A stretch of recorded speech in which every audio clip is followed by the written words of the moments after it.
বলে, ইয়া রাব, পাহাড়ের এত শক্তি, আপনার সৃষ্টির মধ্যে পাহাড়ের চেয়ে শক্তিশালী কিছু আছে? আল্লাহ বললেন আছে।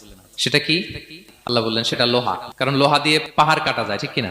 লোহার কথা শুনে ফেরেশতারা অবাক। ফেরেশতারা প্রশ্ন, তাহলে আপনার সৃষ্টির মধ্যে লোহার চেয়ে শক্তিশালী কিছু আছে? আল্লাহ বললেন আছে। কি সেটা? আন্নার, আগুন। কারণ আগুন লোহাকে কি করে? গলিয়ে ফেলে।